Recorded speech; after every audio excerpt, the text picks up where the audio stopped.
अस्सलाम वालेकुम। आज हम डिज़ाइन के असूल का चौथा असूल पढ़ेंगे। पहला असूल हमने पढ़ा तवाज़न, दूसरा हमने पढ़ा हम आहंगी, तीसरा नुमाया करना, चौथा तसलसल। अब तसलसल क्या है? यानी जब हम कोई डिज़ाइन देखते हैं तो एक डिज़ाइन बनता है, तो हम अगर गौर से देखें तो उस डिज़ाइन में जो भी चीज़ है वो एक दूसरे के साथ जुड़ी हुई दिखाई देती है। जब हम एक चीज़ को देखते हैं तो उसके साथ ही दूसरी चीज़ उसके साथ साथ चलती चली जाती है। तो इस चीज़ को तसलसल कहते हैं, यानी जारी रहना। तसलसल से मुराद ऐसी नर्म और मुसलसल हरकत है जो निगाहों को एक सिरे से दूसरे सिरे तक घुमाती है। मसलन अगर सोफ़े पर रखे हुए कुशन पर्दों के हमरंग हों तो उसमें तसलसल पाया जाएगा। यानी जैसे ही हम सोफ़े की तरफ नज़र उठाएंगे उसके साथ ही हमारी नज़र उसके बाद पर्दों की तरफ चली जाएगी, या अगर पर्दे देखेंगे तो साथ ही सोफ़े पर नज़र पड़ेगी। अगर सोफ़े पर रखे हुए कुशन पर्दों के हमरंग हों तो उसमें भी तसलसल पाया जाएगा। किसी भी सजावट में तसलसल मदरजा झेल तरीक़ों से पैदा किया जाता है।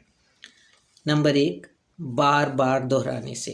जब हम एक रंग को जैसे कमरे की सजावट में हम देखते हैं, जैसे पर्दों का रंग अगर सब्ज़ है या ब्लू है, तो अगर सोफ़े का कलर कंट्रास्ट है तो उसके ऊपर क्या करेंगे, ब्लू कलर के सोफ़े रखेंगे। उससे क्या होगा, जैसे ही हम सोफ़ों पर से हमारी नज़र हटेगी तो हमारी नज़र सोफ़ों के कुशन पर चली जाएगी। और इसी तरह सोफ़ों के कुशन जो हैं वो उनको मुसलसल एक दूसरे के करीब रखा जाएगा ताकि ये तसलसल से चलते चले जाए। इसी तरह पूरे कमरे में हम पर्दों के हमरंग और चीज़ें रख के सारे कमरे में इस तरह तसलसल पैदा कर सकते हैं। उसके बाद है दूसरा तरीका कि किसी साइज़ को बतदरीज बढ़ाई जाने से, यानी कभी छोटे से बड़ा। आपने डेकोरेशन पीसेस देखें तो आप देखें छोटा भी अगर वाज देखते हैं छोटा है तो उसी शेप का उसके साथ थोड़ा उससे बड़ा होता है। 2 या 3 के कॉम्बिनेशन होता है, एक सी शक्लें होती हैं लेकिन उनकी साइज़ में फ़र्क होता है, जिससे कि हम जैसे ही हम उसकी तरफ देखते हैं तो हमारी नज़र उनके साइज़ से उनका डिज़ाइन नुमाया होता है। उसके बाद तीसरी चीज़ आ जाती है चीज़ों को मुसलसल खतूत के ज़रिए मिलाने से। खतूत जैसा कि आपको पता है खतूत कौन कौन से हैं, हमारे उफ़क़ी, अमूदी, कौसी, जो भी खतूत हैं उनको आपस में जब मिलाया जाता है तो एक नया डिज़ाइन बनता है। अगर किसी भी चीज़ को हमें डिज़ाइन बनाना है तो उसमें हम खतूत के ज़रिए उसको मिलाकर उस डिज़ाइन को मुसलसल करने के बाद उसको खूबसूरत बनाते हैं।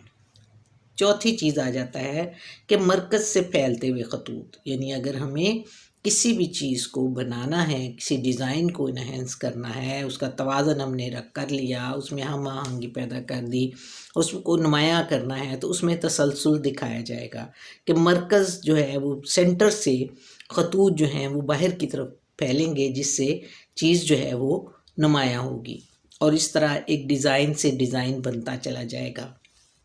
इस तरह से हम चौथा असूल इस्तेमाल करके अपने डिज़ाइन को बेहतर बना सकते हैं कि उसमें तवाज़न कैसे कायम करेंगे।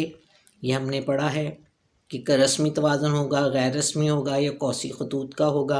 हम आहंगी कैसे पैदा करेंगे, उसको नुमाया करने के असूलों को मद्देनज़र रखेंगे।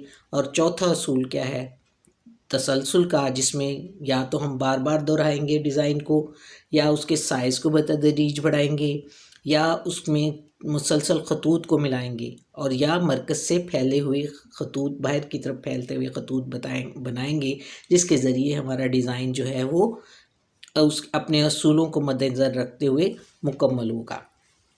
अब इसमें आप ये देखिए कि हमने 4 असूल पढ़ लिए हैं। अब इन चारों को आपने मद्देनज़र रखते हुए कमरे की सजावट को बनाना है। ये कमरे को या अपने क्लासरूम को या बेडरूम को या ड्राइंग रूम को, किसी भी चीज़ को हमने अगर डिज़ाइन करना है तो इन तमाम चीज़ों को मद्देनज़र रखेंगे।